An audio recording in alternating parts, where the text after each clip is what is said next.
والی باتیں ہیں، اتنی گہری، دل کی گہرائیوں کو سمندر سے تعبیر کرتے ہوئے کہنے لگے یہ سمندر کے سینٹر تک پہنچنے والی باتیں ہیں، یہ آخری حد تک گہرائی میں اتر جانے والی باتیں ہیں۔ اس کے ساتھ ہی حضرت دماد فوراً کہنے لگے ہاتی یدکا اباجرک علی الاسلام،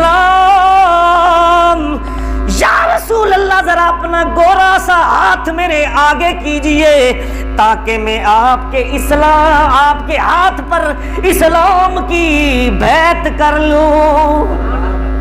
حضرت دماد نے جب یہ کہا تو یاد رکھیے وہ دماد جو جن نکالنے کے لیے آئے تھے اور کہتے تھے جا کے شفا دیتا ہوں حضور کو، ایک انسان مریض ہے، اللہ تعالیٰ کو میرے ہاتھوں سے اسے اللہ تبارک تعالیٰ شفا دے گا، آئے تھے شفا دینے کے لیے، مگر انہیں پتہ نہیں تھا مریض تو میں خود ہوں، شفا کی مجھے ضرورت ہے، بیمار تو میں ہوں، علاج کی مجھے ضرورت ہے، وہ شفا دینے کے لیے آئے تھے، مگر میرے کریم سے گر قطرہ کسی نے مانگا دریا بہا دیے ہیں، دربے بہا دیے ہیں۔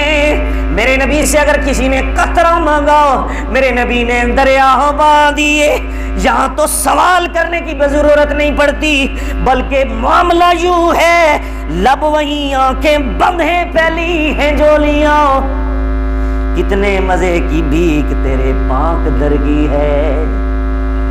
کہتے ہیں آپ کے پاس پہنچ کر جس وقت حضرت دماد نے یہ منظر دیکھا، جملہ سنا، کلمات طیبات کی ادائیگی سے ان کو اثر ملا اور کائنوں کا کلام بھول گئے، شعراء کی شاعری بھول گئے، اتیبو خطیبوں کے وہ خطبے بھول گئے اور ساحروں کے کلام جملے بھول گئے۔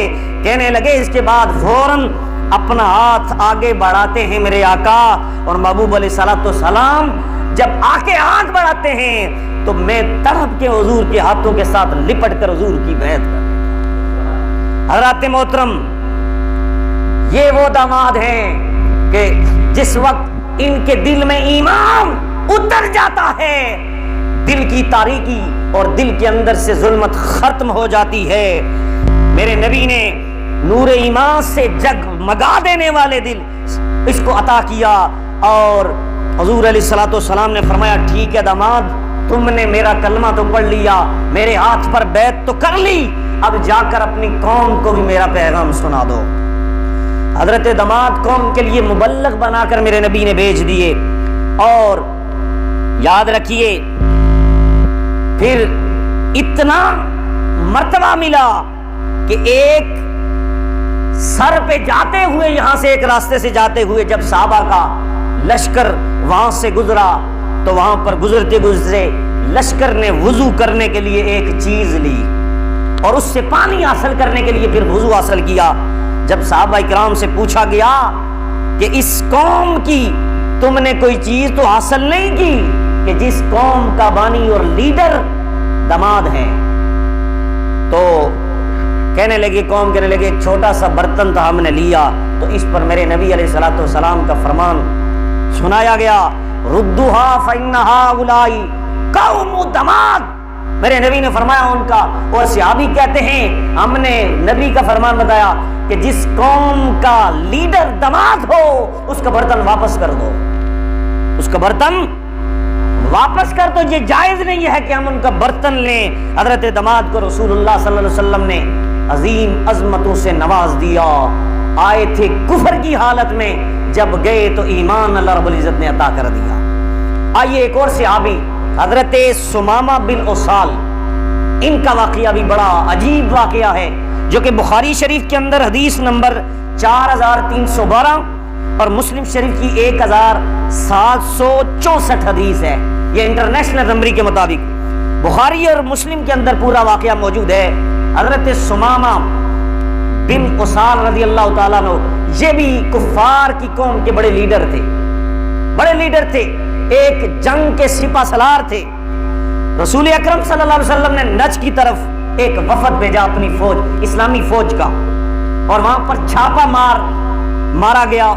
وہاں سے ایک طرف چھاپا مار جو سپاہی تھے وہ میرے نبی نے بھیجے، اور حضرت ابو ہریرہ کہتے ہیں کہ جس وقت صحابہ اس مہم پر نکلے ہوئے تھے تو وہاں سے ایک آدمی کو گرفتار کر لیا گیا، ایک بندے کو گرفتار کر لیا گیا، جو بندہ بنی حنیفہ کا تھا، اور اس کا نام سمامہ تھا۔ نام کیا تھا؟ سمامہ تھا۔ کہتے ہیں جب وہ مدینے پہنچا تو حضور علیہ الصلوۃ والسلام مسجد نبوی کے اندر موجود تھے، اور ایک ستون کے ساتھ اس بندے کو باندھ دیا گیا، سمامہ کو۔ کس کو؟ یعنی کہ دیکھیں انڈیا کی فوج ہے، اس کا بڑا جو چیف، وہ کہتے ہیں جنرل، اس کو بندہ پکڑ لے اور پاکستان کی فوج کے سامنے پیش کر دیا جائے، اور وقت کا جو بادشاہ ہے اس کے سامنے اسے باندھ دیا جائے۔ یہی معاملہ تھا، میرے نبی کی کائنات پوری میں حکومت تھی، اس نبی کے سامنے مسجد نبی میں وہ کفار کی فوج کا بڑا لیڈر سمامہ، اس کو گرفتار کر کے قید کر کے مسجد نبی کے ایک ستون کے ساتھ باندھ دیا گیا، اور میرے نبی سامنے موجود ہیں۔ آپ نے دیکھا یہ قیدی ہے، اس کو میرے صحابی پکڑ کر لائے، میرے نبی نے دیکھا، اور آپ وہاں تشریف لے گئے میرے نبی، یہ محبت ہے۔ اور میرے نبی نے اس کا انٹرویو لیا۔ کس کا؟ جو چھاپا مار کے اس کا وہ کفار کا وہ جو بڑا لیڈر تھا سمامہ، اس کا انٹرویو لیا، اور میرے نبی نے اس سے پوچھا تو کیا چاہتا ہے، تو کیا چاہتا ہے؟ اب یاد رکھیے کہ یہ پوچھ چھان وغیرہ اکثر کی جاتی ہے ان قیدیوں سے کہ تو کیا چاہتا ہے۔ یہ پرانی جب اس دور میں جنگیں ہوتی تو اس طرح کا معاملہ ہوتا تھا۔ میرے نبی نے پوچھا اب تو کیا چاہتا ہے؟ آپ ایک کارروائی کے طور پر اس سے پوچھ رہے تھے، ورنہ آپ علیہ السلام اللہ کی عطا سے اس کے دل کی دنیا کو جانتے تھے۔ میرے نبی کو پتا تھا اب اس کے ساتھ کیا ہونے والا ہے، لیکن صرف آمنا سمجھو کو بتانے کے لیے میرے نبی نے پوچھا، تاکہ قیامت تک میری امت کو پتا چل جائے کہ میں کیا پوچھنا چاہتا ہوں۔ اب میرے نبی کو پتا تھا، تو یہ بندہ ہوا تھا، یہ بندہ میرے نبی کو پتا تھا اس کے اندر کیا ہے، یہ اندر سے کیا بولے گا اور اس کے باہر کیا ہے۔ یہاں تک کہ محبوب علیہ السلام نے پوچھا، فرمایا ماذا عندک یا سمامہ، تو اے سمامہ یہ تو بتاؤ تمہارا کیا خیال ہے، تم کیا کہنا چاہتے ہو؟ اس وقت تم قید ہو، اور ہو سکتا ہے تمہارا یہ خیال ہے کہ چند منٹوں کے بعد ہم تلواریں چلائیں گے اور تمہیں قتل کر دیں گے، تمہارا سر اتار دیں گے۔ فرمایا تمہارے دل میں یہ خیال ہو کہ ہم تجھے چھوڑ دیں گے، تم بتاؤ تم کیا چاہتے ہو، تمہارے کیا خیالات ہیں۔ سمامہ ایک قوم کا سردار تھا، بڑا سمجھدار تھا، بڑا تجربے کار تھا، اور بڑے مطمئن طریقے سے میرے نبی کو اس نے جواب دیا۔ کیا جواب دیا؟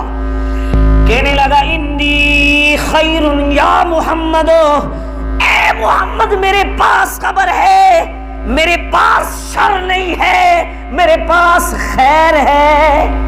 کیا کہتا ہے؟ میرے پاس خیر کا ارادہ ہے، شر کا ارادہ نہیں ہے۔ کہنے لگا ان